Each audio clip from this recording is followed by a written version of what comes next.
Damos inicio a nuestro primer encuentro acerca de la escritura. La escritura en términos generales, aquí ya después nos vamos a adentrar en el ámbito académico.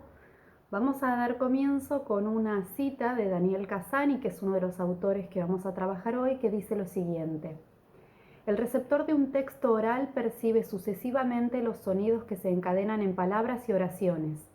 En cambio, el receptor de un texto escrito tiene una percepción simultánea del texto como totalidad, de sus dimensiones, y eso le permite programar el tiempo que le demandará su lectura. La comunicación oral es espontánea e inmediata. Esto significa que el emisor, aunque pueda rectificar su emisión, no puede borrarla. Por el contrario, la comunicación escrita presenta la peculiaridad de ser elaborada y diferida. El emisor puede revisar, corregir o rectificar su mensaje antes de que llegue al receptor y sin que éste se percate de los cambios o rectificaciones que se han realizado en la producción del texto. Es decir, hay diferencias evidentes entre la oralidad y la escritura, y de hecho uno de los grandes errores de la escritura es transferir directamente la comunicación oral a lo escrito, que sabemos que no debe ser así. Tanto la escritura como la oralidad tienen diferencias cabales y muchas personas tienen mayores fortalezas en uno u otro ámbito. La idea de este curso es desarrollar las fortalezas y consolidarlas acerca de nuestra propia labor escrituraria. Hoy comenzamos con esta reflexión global sobre el proceso de escritura y vamos a ir desde lo más grande hasta lo más pequeño. Vamos a la situación física de la escritura. Van a encontrar millones de tips acerca de cómo mejorar la escritura en función del entorno en el que la llevamos a cabo. Hay escritores profesionales que tienen rituales específicos, horarios determinados. Nosotros vamos a tratar de emular algunas de estas cuestiones en pro de mejorar las características de nuestra escritura. Hay gente que se lleva mejor con espacios ordenados, gente que usa playlists, por ejemplo, para escuchar música de fondo y que esto fomente su creatividad o su productividad. Lo fundamental es que cada uno piense qué es lo que lo hace sentir más cómodo y que vaya por eso. Cuestiones fundamentales: reconocer primero el mayor momento productivo, en qué momento del día me siento más cómodo para escribir, y establecer una rutina en torno a esto. Lo ideal es tener un espacio propio en el que desarrollar la escritura. Sabemos que más aún en pandemia esto se complica bastante, pero por lo menos encontrar un momento de tranquilidad, un espacio en el que uno se sienta a gusto, sea ordenado o no, eso va en cada uno, pero que el entorno sea favorable al proceso de escritura, que nos permita dar concentración y que vayamos por la consigna que tenemos que cumplimentar, sea del ámbito académico o no, o sea escritura por otros medios. La idea es que el contexto favorezca nuestra producción. Aquí nos encontramos con una imagen que nos va a servir como disparador para reflexionar en torno a algunas cuestiones. En la imagen vemos una máquina de escribir que era de mi abuelo y que conservo hoy en día, casi como una pieza de museo, ¿no? Lo vemos como un artefacto prácticamente arcaico.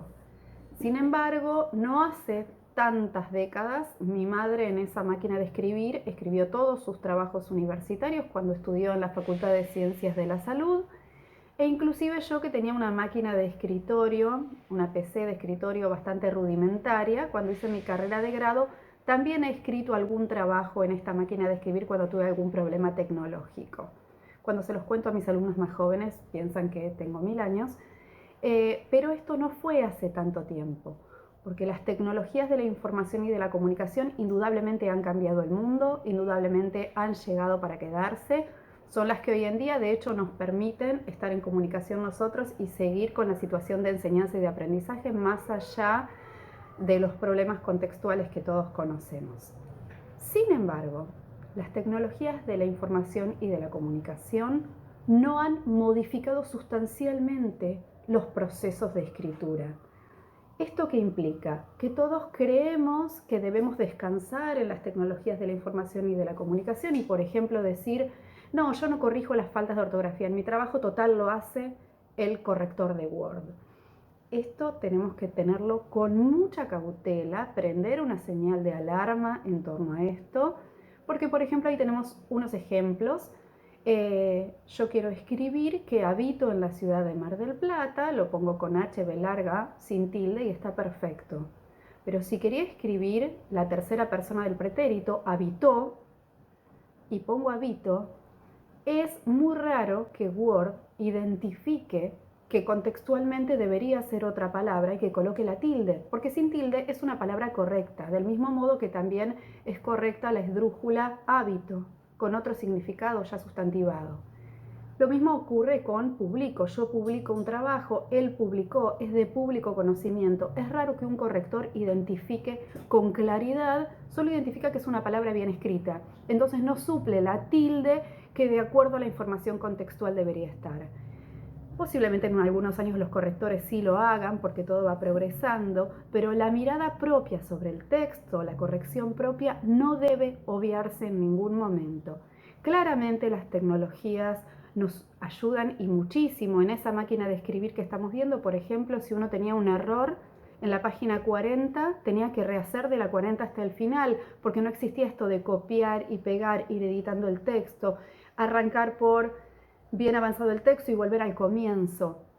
Indudablemente nos lo facilitan las nuevas tecnologías, pero no debemos descansar exclusivamente en ellas. Las debemos tomar como herramientas que nos ayudan, pero que no suplen nuestra labor sobre el texto bajo ningún punto de vista. En torno a esto, hoy van a encontrar en uno de los apartados una serie de recursos tecnológicos que les pueden servir de ayuda para su propia labor. Por todo lo que hemos expuesto, entonces, es necesario tener siempre presente que hay ciertas fases en el proceso de escritura por las que debemos necesariamente atravesar, que no las podemos obviar. Una va a ser la planificación, la primera siempre. Nunca arranco la hoja en blanco y decir, bueno, empiezo a ver qué es lo que pasa. No, tengo que tener una idea. Esa idea posiblemente estaba en mi cabeza, pero si la plasmo en papel o en un dispositivo electrónico, primero a modo de borrador, a modo de ideas sueltas, aunque sea, o de un mapa mental, mucho mejor, eso es lo que va después consolidar el proceso de escritura.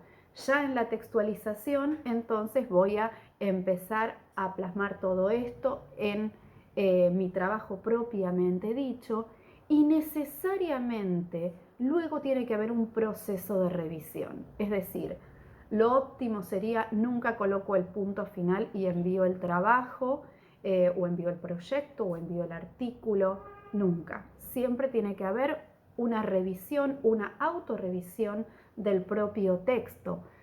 Siempre digo que si entre la última producción textual y la revisión hay por lo menos algún día de por medio, una noche en la que uno descansó y luego se encuentra nuevamente con el texto, mejor. Porque siempre cuando escribimos el énfasis está puesto en qué es lo que decimos y luego en la revisión hace falta volver a cómo lo dijimos. Y finalmente va a haber una última fase que tiene que ver con la edición del texto. Bueno, ya lo escribí, ya lo revisé, ahora lo edito para cumplimentar con ciertas normas editoriales y también a veces por una cuestión estética, para que se vea más bonito. La finalidad de hoy es que adquieran herramientas que nos permitan reflexionar sobre la propia escritura, y para esto van a tener que elaborar un pequeño documento de autorreflexión que van a encontrar en la actividad de hoy. Van a encontrar que no tiene requisitos formales como sí tendrán los tipos textuales propiamente dichos, porque la idea es que el énfasis esté puesto en que ustedes piensan cómo desarrollan su labor escrituraria.